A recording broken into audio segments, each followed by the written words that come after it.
Part 2 of readings of the 22nd of May 2024, 11:32 a.m.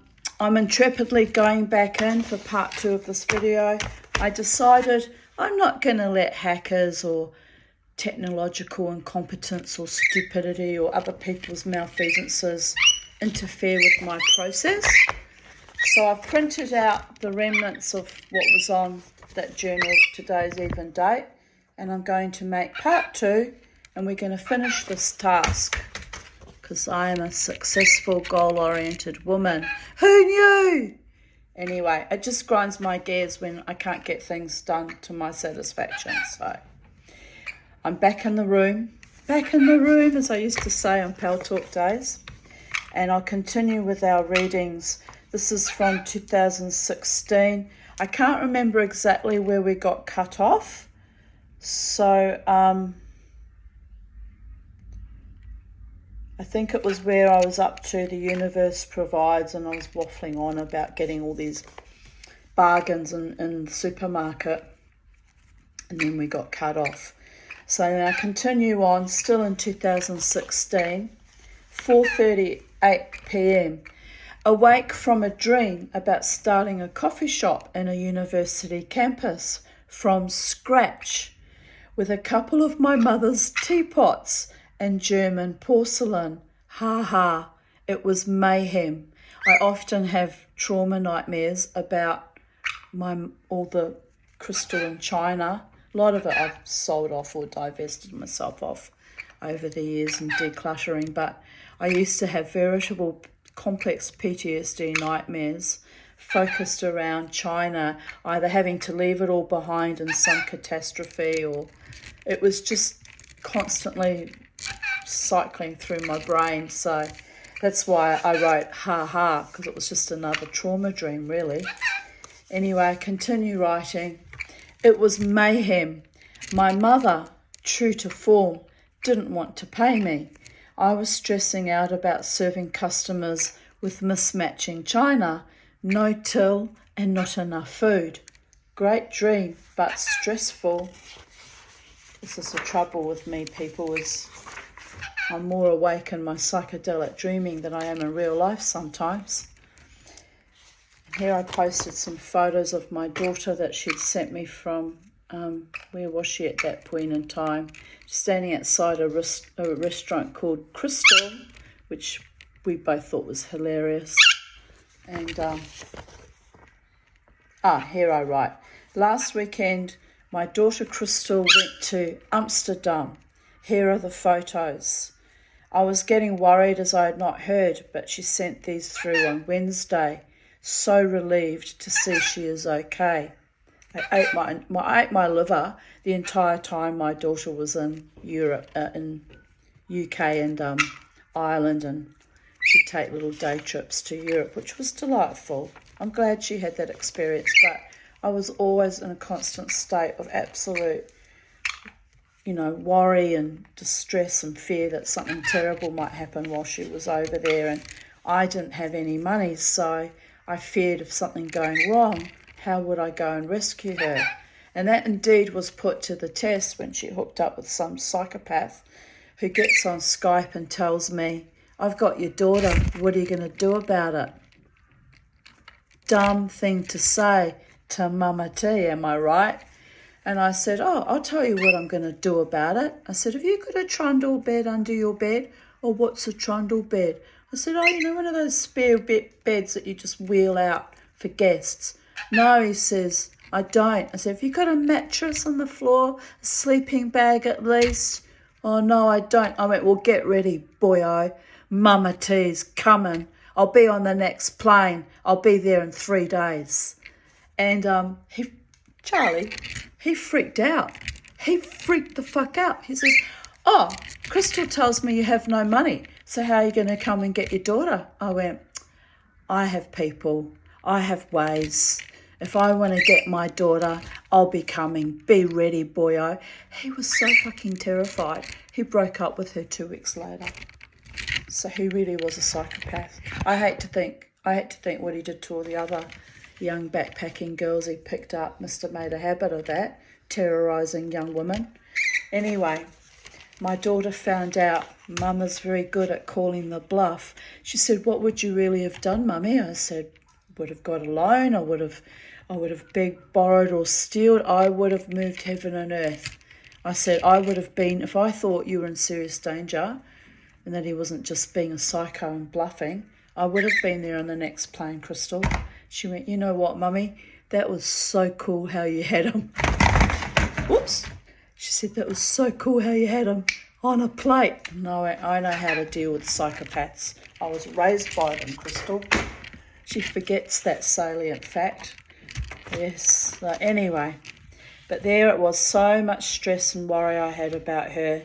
And she did come home all in one piece, safe in January 2018. But, and now we're estranged. So I went through all that upset and worry actually for fucking nothing. So the joys of being a mother, people. The joys of being a mother. Anyway, no one fucks with the Tanya, but also no one fucks with my kids. We've been put through enough for decades. So, Mr. Benny Boy, whatever his name was there in England. Anyway, my little one had she had little ways of getting her own quiet revenge too, which I actually thought was hilarious. I won't share that with you, that was private, but the Aaron's women. We are a force to be reckoned with. We're beautiful, loving, sweet, kind, nurturing, gorgeous women, but don't ever try and fuck us over. We haven't deserved the way we were abused for decades, so there's a line that you do not ever cross. You don't threaten us. You don't try and hold my kid hostage, threaten that I can't do anything about it. You don't. You just do not. Anyway, we kind of have to laugh now at our shamanic family fates, fickle finger of fate, I call it. But anyway, it's quite astonishing at times how we find ways around things.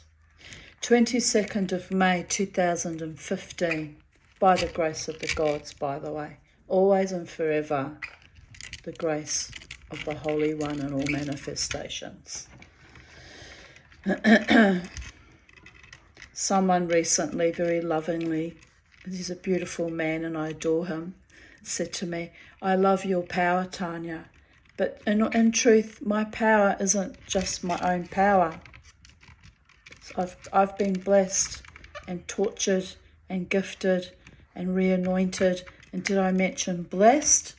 By something far, far more immensely powerful than any mortal human being. I'm literally under their thumb. So that's why it doesn't pay to mess with us. I only have to talk to a certain supernatural entity and things get dealt with very, very astonishingly and very, very quickly. So it's not my power at all. In fact, I'm quite powerless as a mortal woman in my late stage trauma, end state trauma, and my short, fat hobbit body with all her health issues and her, reasonably dire poverty, living in disability pension and housing commission on planet Earth. And so the cosmic joke is the most broken down and kind of fiscally tortured person on, well, maybe not the most broken down, but the most consistently broken down person has become, by the grace of the Holy One, the most powerful.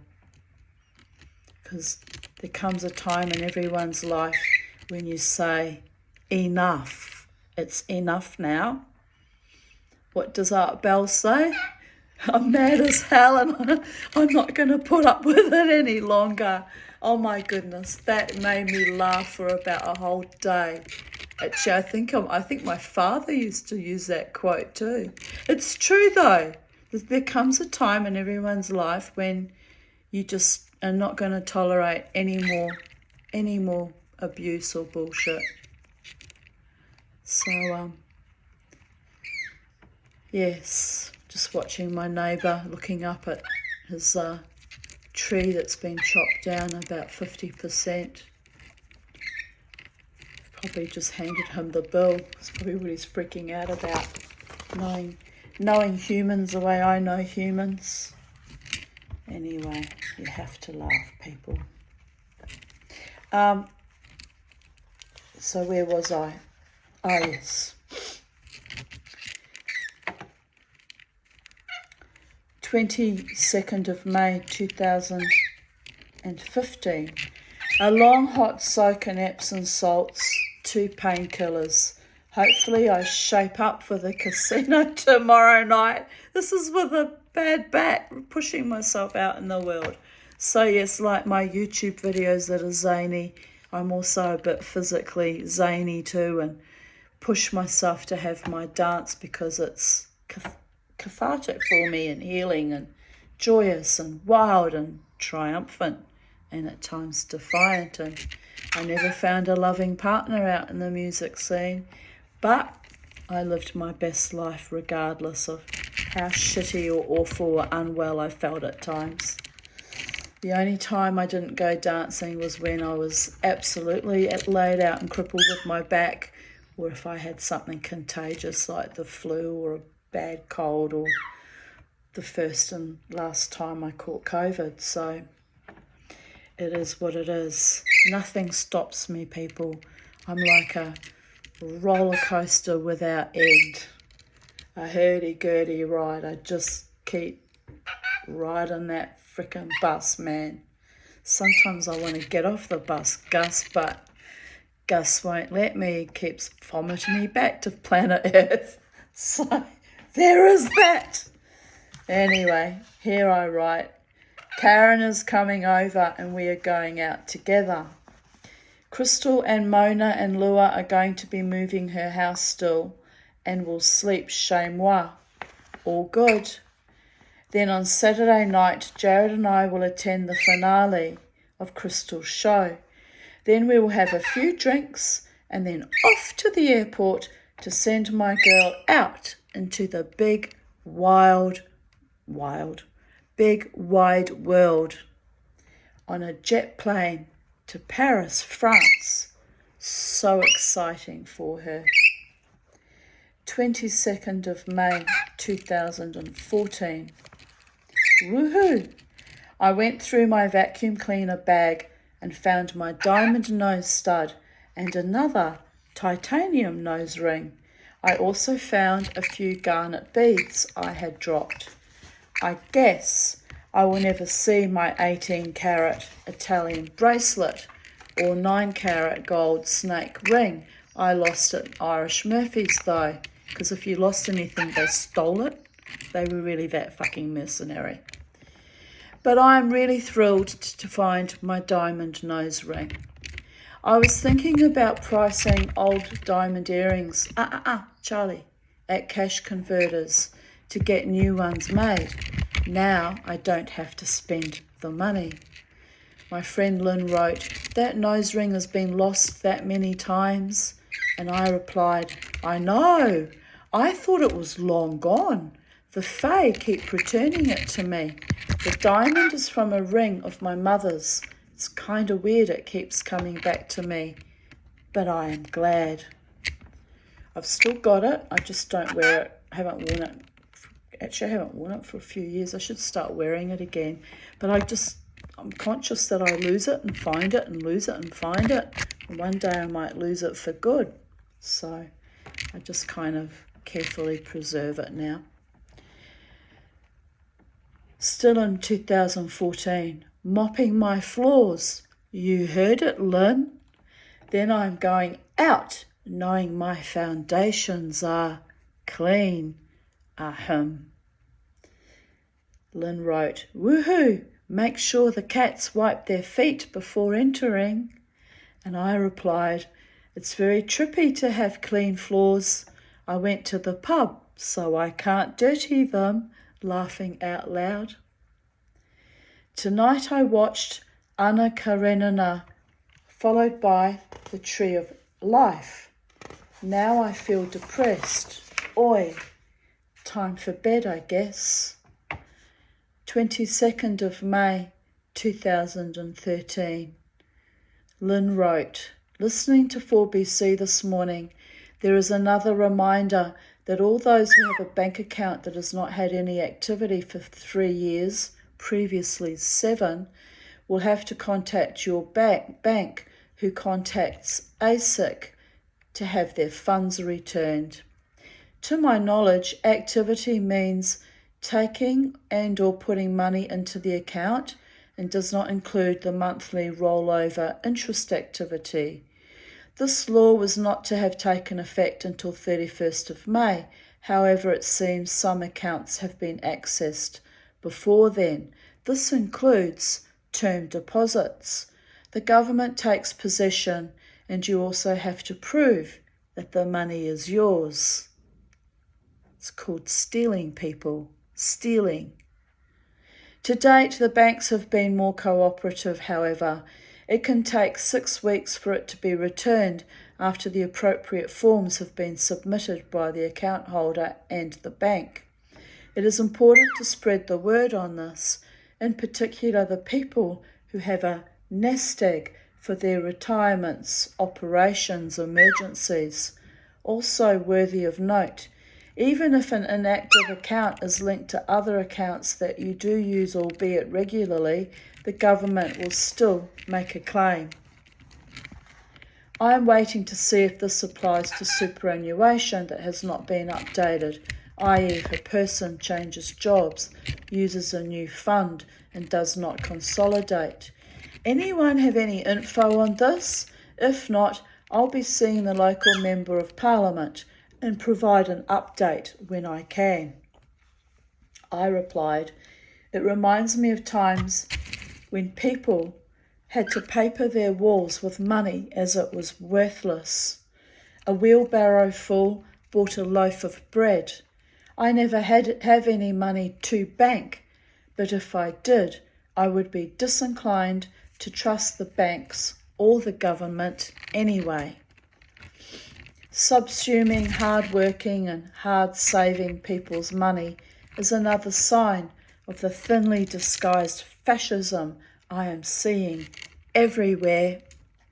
Newman government is closing down the valuable and necessary sexual health clinics, which means those who can't afford to go to their GPs or whose GPs discriminate against them due to poverty or sexual orientation will be put at risk of not getting free and valuable treatment. The risk of the spread of STIs will increase accordingly. Actually, current time in 2024, they have markedly increased. It's actually very, very alarming. And that's probably the contributing factor back in 2013, by the way.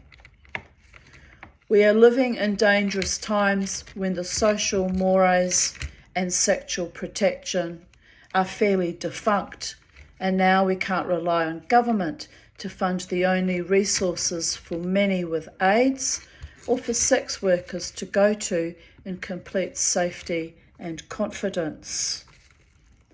22nd of May 2011. Today I felt bored, lonely, fractious, then bored and lonely, then frustrated and lonely. Then I thought, bugger it. So I took the dog for a walk to the convenience store to buy cat food. Bella was ecstatic about that. Then I came home, chopped branches off trees and spent until dusk pruning them into my compost bin. Now a happier girl, but still a little bit lonely and, well, fractious. Isn't that interesting? Today we had tree loppers here, and in my memory, same day in 2011, I was tree lopping my own trees. Funny how things repeat on a cyclic pattern. Anyway, those noisy bastards seem to have gone now. I'm glad. One great thing, the nutty Christians are wrong. So wrong on so many levels with their negative bullshit sectarian violence and downing all the fragile peeps who believe all that stuff. And to really prove them the crapheads they truly are, Hashem, in his infinite, smiling and gracious wisdom, gave everyone in Brisbane, Australia, an extremely beautiful day. What more can anyone want? Just for today, life goes on. Woohoo! My friend Missy wrote, well, Hashem, in his infinite, smiling and gracious wisdom, left us poor Toowoomba bastards out. Cloudy, miserable, cold. Pfft. Oh no, sorry, Melissa. The weather here was perfect. Bright blue, sunny skies, no wind, and just warm, not too hot or cold. I'll send some sunshine your way. Sounds like T-Woom needs it. Kiss, kiss, kiss. She replied, would be nice, thank you, laughing out loud. And I replied, no problems. The big guy and I will put in a request with the weather angels. Sure it can be easily arranged, laughing out loud. And she replied, humouring me in my madness, of course, I'm counting on you. I have buttloads of washing that just doesn't want to dry hanging in my house. Lol. And I replied, well, I can only put in a request. I'm not God, although I seem to be able to fudge the weather on occasion, although I'm sure it's a coincidence. My grandfather was a sort of weather witch. He used to get asked by the sailors to whistle up a wind on the sailing ships when they were becalmed. He worked on the sailing ships as a young man as a ship's carpenter, and he gave up the sea after he witnessed a shipmate get swallowed whole by an anaconda in the Amazon. He didn't do it as in whistling the wind. He didn't like to do it because it meant he lost so many weeks or months off his lifespan. So he would wait up to a week until they got really worried, and only then did he do his magic with the weather, laughing out loud. I never learned how, as I never met this man in person, but I must say it's a clever thing to know how to do. Don't, Charlie, don't hang off the phone. Just be good, Charlie. Missy wrote, geez, hope he had a good super plan with medical and dental included, lol.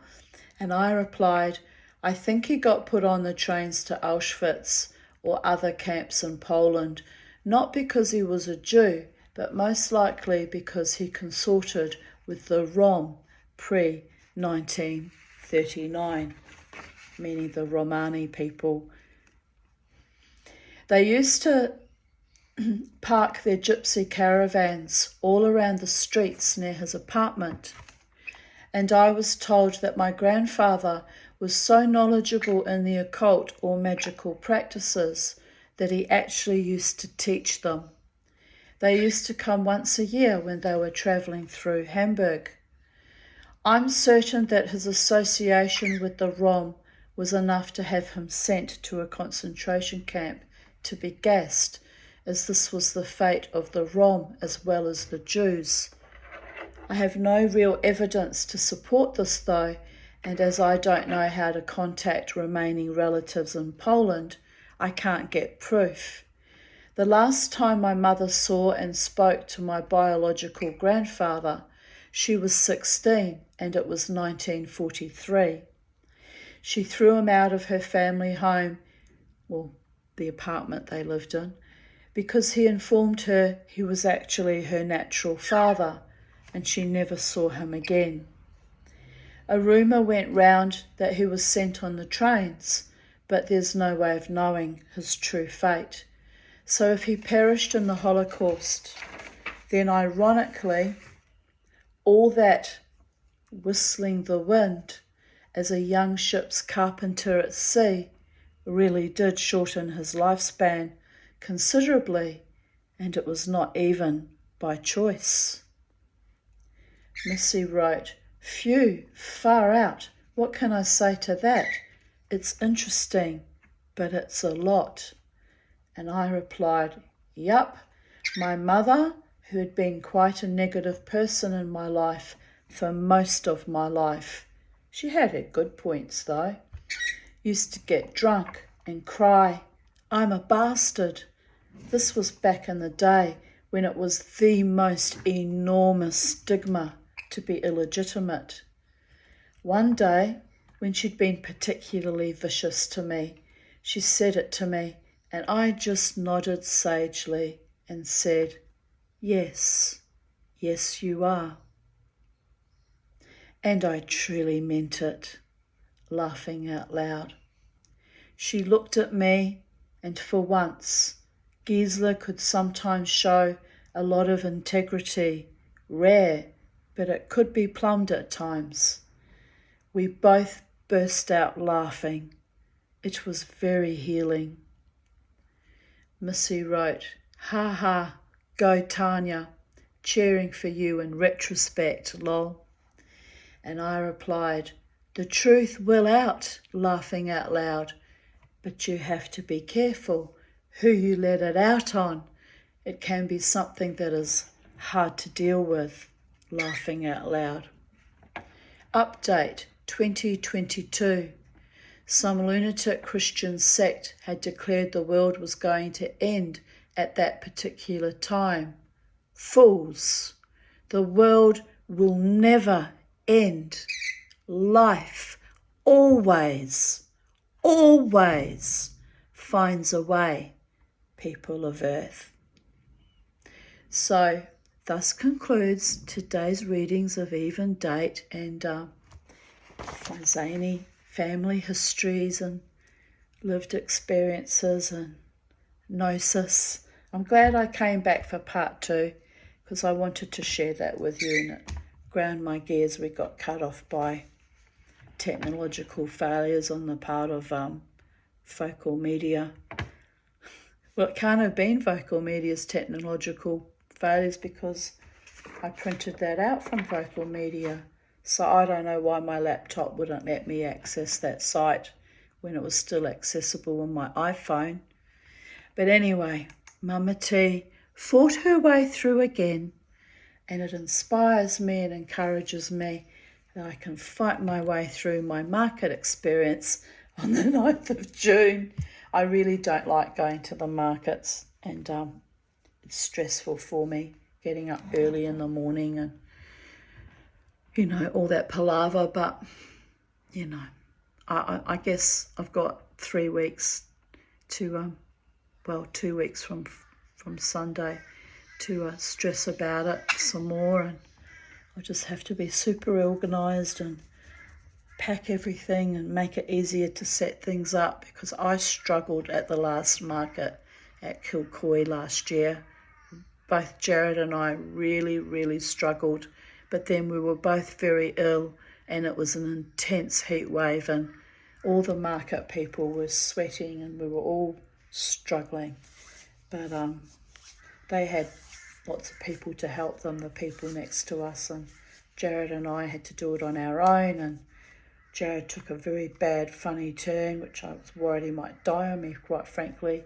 So then I had to run both stalls and try and keep myself together, and it was epic, but we did it because we're courageous and intrepid people, and I'm so grateful my beautiful friend didn't actually go into a coma or die, because it looked like I was going to lose him at one point. And so it put us off going to the markets ever again, but I'm sure I'll be okay on the 9th. If I get plenty of rest leading up to it the week before, I'll hopefully be okay. I cancelled the one that I'd signed up for on the 18th of May because I'd been so exhausted all week. I knew I'd be I'd be pushing myself too hard.